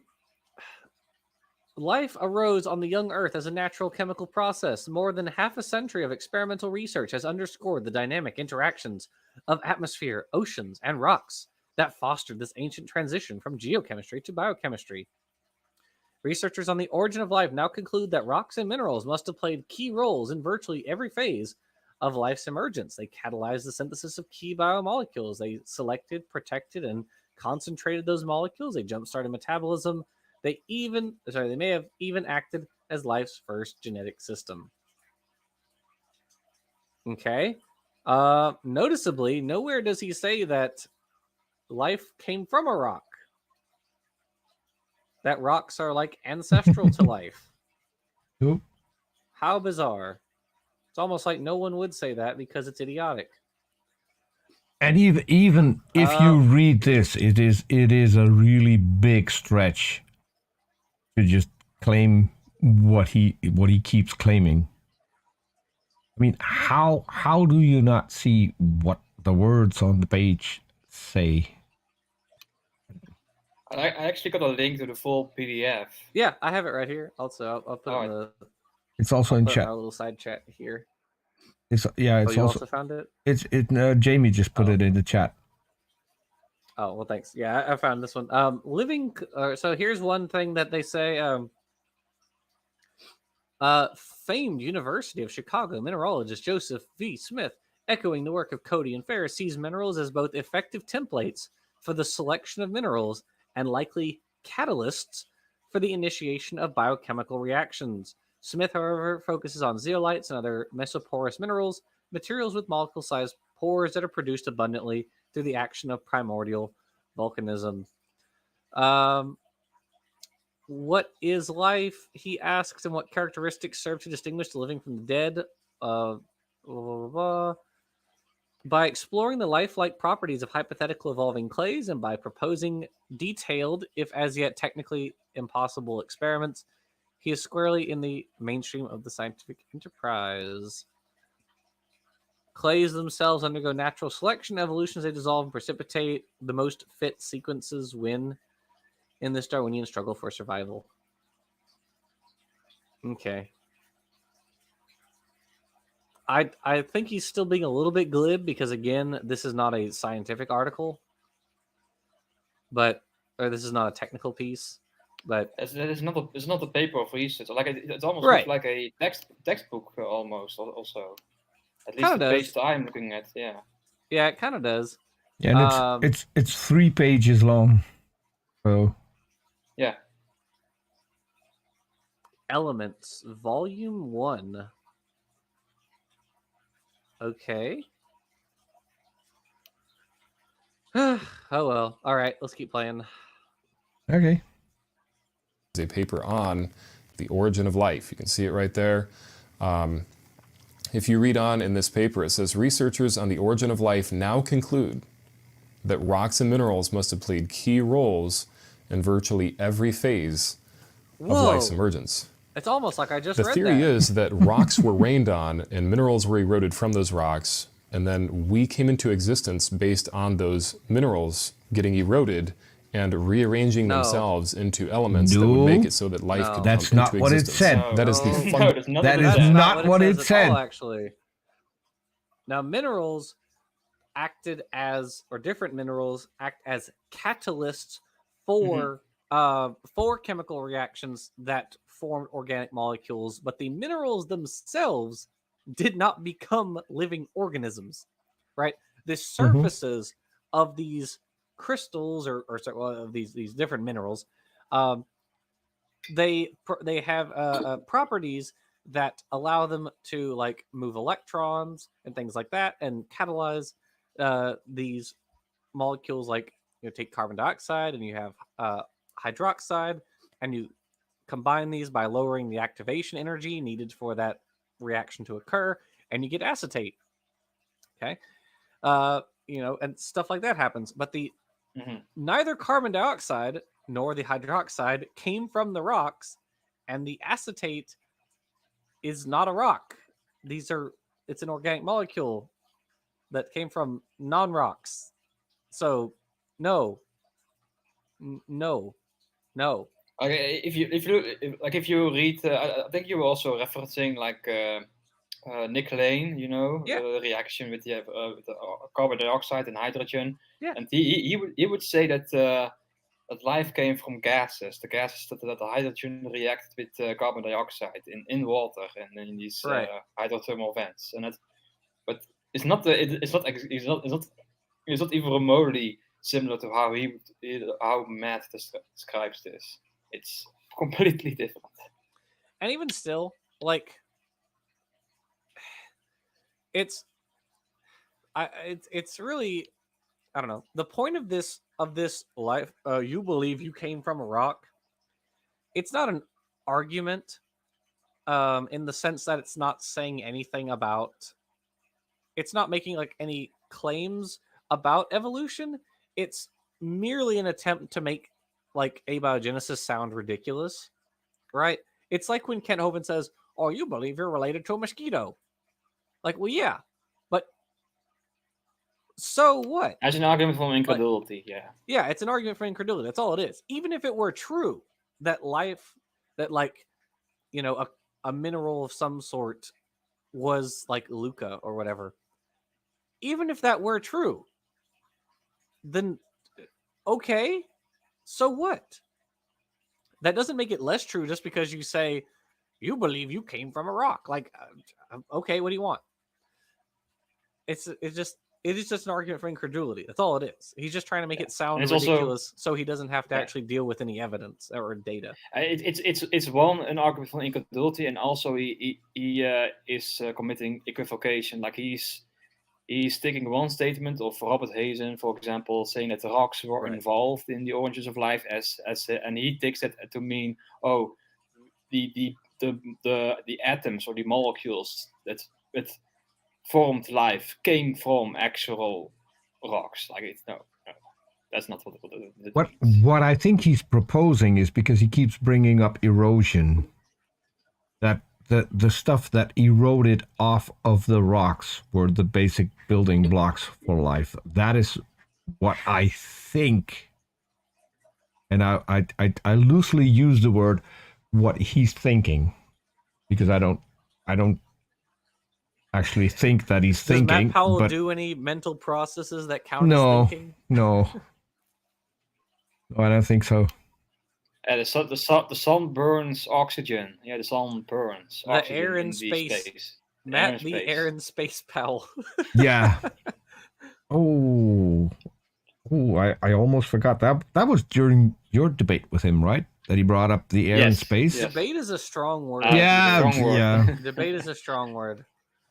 Yeah. You know, he did a video a little while back where he talked about his past debates he was in. Noticeably, mine never came up. Don't know why. Mm-hmm. Oh, wait, yeah, dude, because he's a coward. Same with Standing for Truth, also a coward. Anyway, moving on. Because no, Hive Sci, I'm a rock. It's in the name. I'm Peter. Don't you start talking about my mom, because I will come and get you. So no, so the reason your debate wasn't mentioned is because he cut that up, remember, and posted it on his channel. He did. That is true. He cut it up into a bunch of tiny pieces where he snipped out every part where I spoke. Yes. And the parts where he did let you speak were 9 out of 10 times not relevant to what he had just said. Yeah. Thus making you look dishonest. Sorry, go ahead. Which didn't happen. The funny thing about that one is that's like the one time where a creationist dishonestly cut up a talk, but the original talk was still available to everyone. Mm-hmm. So like you could go back and look at the original and say, now hold on, what happened? Why'd you cut all this other stuff out? You know, it's not like Ray Comfort where we don't know what the full answer was that the person gave. We can actually see what I said and what Matt cut out. So I would like to read like one paragraph of Robert Hazen's piece that Matt said. Like, it says, mineralogy offers insight to this debate, the debate of origin of life. For various minerals may have played many different roles in the transition from geochemistry to biochemistry. Modern life, for the most part, provides few clues about its rocky start, but the complex enzymes that promote cellular metabolism may represent a dramatic exception. Biocatalysts in the form of protein enzymes assist in metabolic reactions. These enzymes commonly incorporate a small cluster of transition metals and sulfur atoms at the so-called active site, where the critical electron transfer process takes place. It's the same thing that I mentioned before about the electron transport chain, right. And many of those include like mineral centers, like Gregite, or how do you pronounce that? Gregite.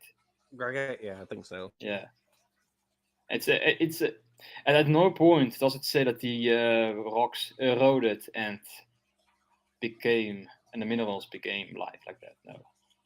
So, yeah. Oh, Jackson. Sorry about Jackson. That. I also have a request. So your current title is Debunking Deflate Episode 4.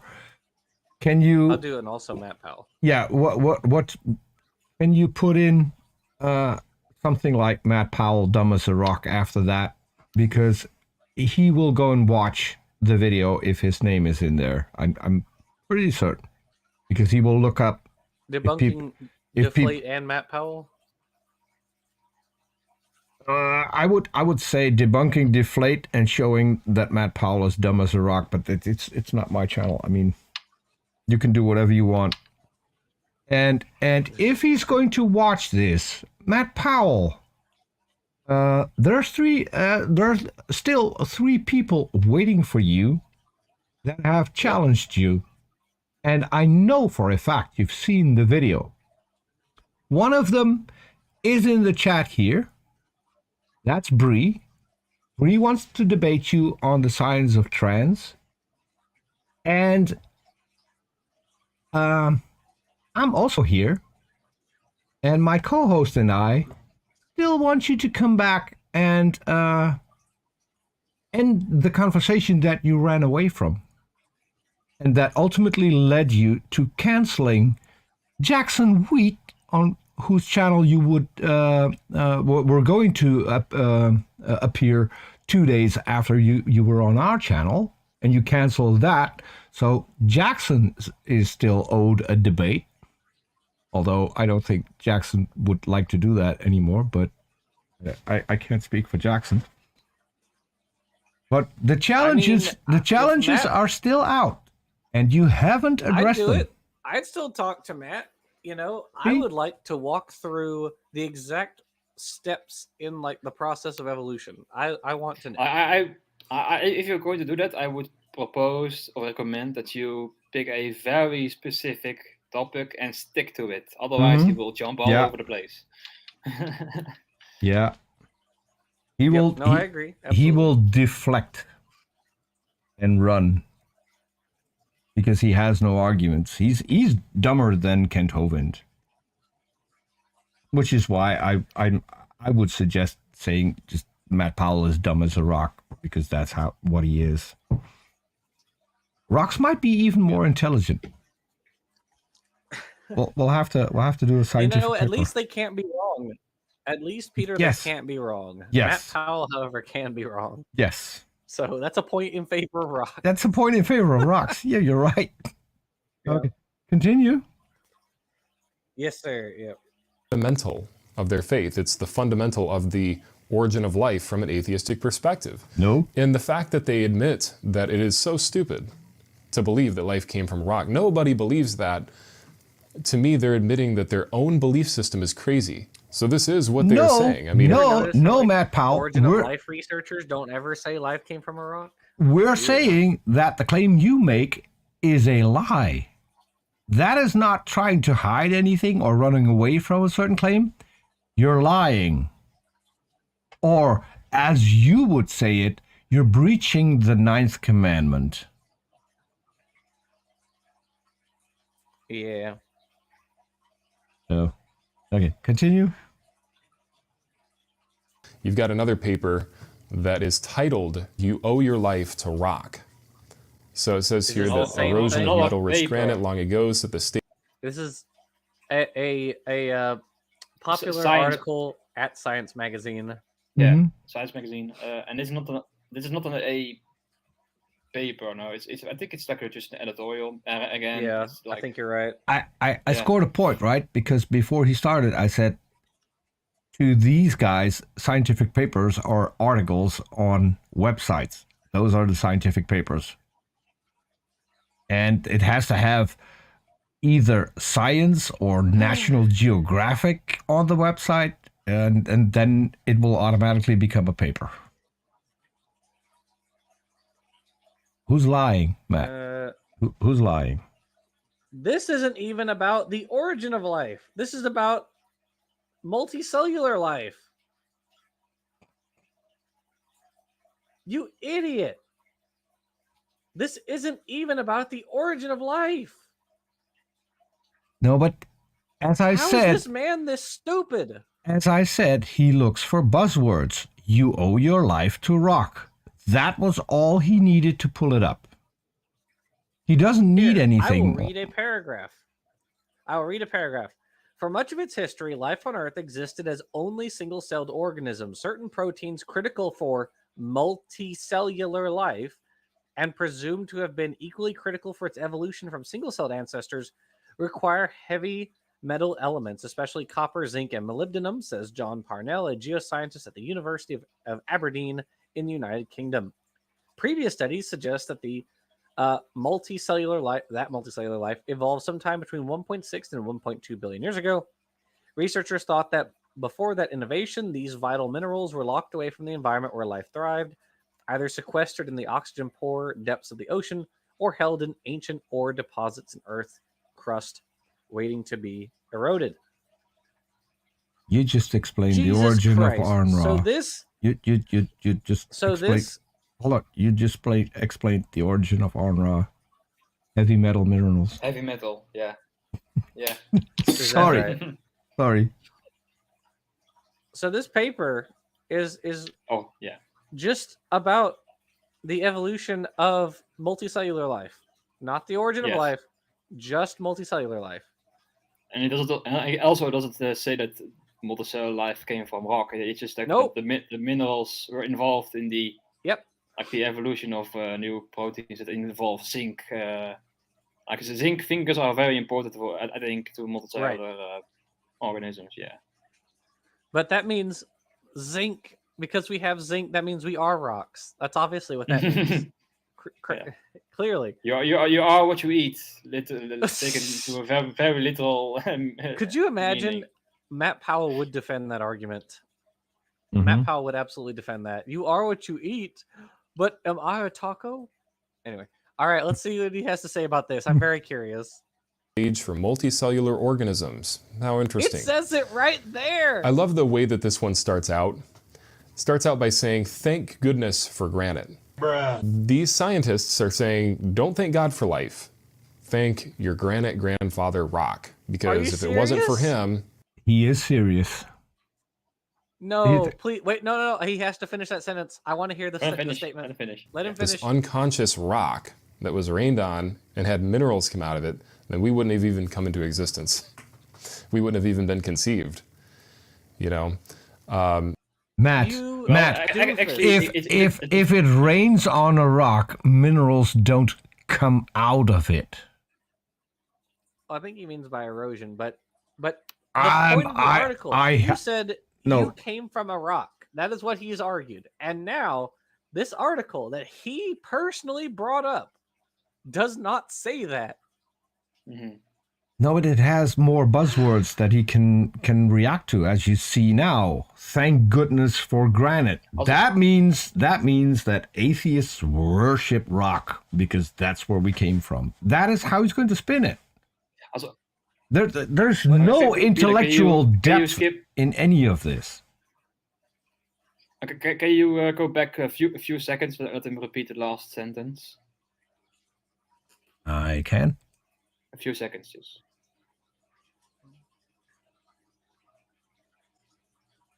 Okay. Conceived. You know?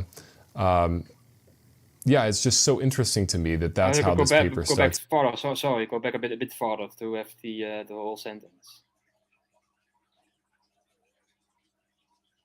Had minerals come out of it, then we wouldn't have even come into existence. Oh. That's enough. Oh. He ridicules the statement that we need minerals from rocks, but it still happens. Like we need, for example, a lot of fertilizer comes from minerals too. Mm-hmm. So even then, he's still wrong. Let me play it. I feel like because if it wasn't for him, this unconscious rock that was rained on and had minerals come out of it, then we wouldn't have even come into existence. We wouldn't have even been conceived. You know? I like how he's just laughing. Like he's just chuckling to himself at the absurdity of this. He thinks he's making an intelligent point. That's why he's laughing. And I agree. I agree with Dalton on this. This is causing me physical pain. Mm. I mean, I would really like to sit him down and explain where like the phosphate comes from. Like we require phosphate to grow our crops, and a lot of phosphate comes from mineral deposits. That means you're a rock. You're a rock. This plant is a rock. That cow is a rock. It's all rocks. It means you eat rocks, Neslik. That's how he's going to spin that. You're eating rocks. Yes. Atheists eat rocks. Next video. Wrong. It's a bowl of rocks. News at 11. You're having a hamburger, and it's a rock. Yeah. You need the iron for your hemoglobin. That's a rock too. Your hemoglobin, your blood is a rock. So sometimes people will equate and say, okay, these people think that the Flintstones was a documentary. Matt Powell actually believes that. Because a lot of stuff in the Flintstones was made out of rock. Rocks are car tires. Rocks are pretty much computers, televisions, all made out of rock. Or how about the fact that we put like minerals in our drinking water, right? Mm-hmm. We put minerals in our drinking water, so therefore water is a rock. Although I think he wouldn't be happy about the fact that the water is fluorinated. Perhaps. Yeah. I don't know if he. Oh if God, you're right. I thought the exact same thing, Neslik. That would be his next go-to. If you mention that, then he would go and complain about that. He's probably like George Soros trying to poison the water. Mm-hmm. Oh, okay. Well, we're coming up on the 2-hour mark, so we'll wrap this up. All right. Do we have what are you guys doing in the near future? What do you guys got going on? I recently picked up and started doing shows again, and so if people want to check that out, for our latest show, I picked a guest that I had been viciously fighting with on Twitter for the past, I think, 3 years, and I thought, well, that's going to go down well, probably. And so I chose as my co-host a guy who he had blocked on Twitter because their fight was even more vicious than the one he had with me. And we actually had a good conversation. So the guy is coming back. If you want to go and check that out, that's on my channel. The co-host that I had might even be dropping by on a show like this. He goes by the name of Cypher, because this is a guy who has a name. He's the only one in the entire USA that has that name. So that's why he can't use his real name on screen, because he would automatically dox himself. But he goes by Scientia Perceptum on Twitter. Really nice guy. One of my earliest followers on Twitter, actually. We go back to 2015. And he might be starting his own YouTube channel, so people need to go check him out. Yeah, absolutely. Well, I can't say much about my personal life. Like I'm very busy with stuff, but I'm also starting to diet, because I noticed that my weight has gone up since last year. So I'm now trying to lose weight, and right now I'm on track, losing like about 1 kilogram per week. So I got the results. Mm-hmm. Nice. On this channel, let's see. I don't know if it'll be out by next Thursday, but I'm working on the script for the Lava Lizard's Tale, and it's going to be a. You mean magma squamates? The magma squamates. Lava Lizard, aka Dragon. So this actually, most of this script is really just about the evolution of or the transition from early amniotes to mammals is actually most of what this is about. Maybe you can split the video in two if it's too much. Are they bioluminescent, well, Jackson? So the thing is, or what, the lava lizard? Mm-hmm. I don't think so. Damn, Well, I would have loved. I don't know if they're biofluorescent. I would have loved the lava lizard lamp, just because of the alliteration. Yeah, my mind is working like Matt Powell's. I have to readjust after this show to get it back to working normally. Well, the tail itself is actually pretty short, because the lava lizard acts kind of a prequel to the Galapagos finch's tail, which is the next one. So A lava lizard has a short It's tail. also, it's also said. It's also like it's a missed opportunity that they didn't name them chart lizards, which basically mean they are Charizards. Charizards, yeah, you're right. I'm still on the fact that you know lava what? lizards have a short tail. Maybe I'm You the know only what? one. When I think of missed opportunities, the thing I will always come back to is Bill Nye wrote a book titled Undeniable, but he spelled it like the regular word undeniable and not like, as I'm putting in the chat, undeniable. He missed a prime opportunity. That is a missed opportunity.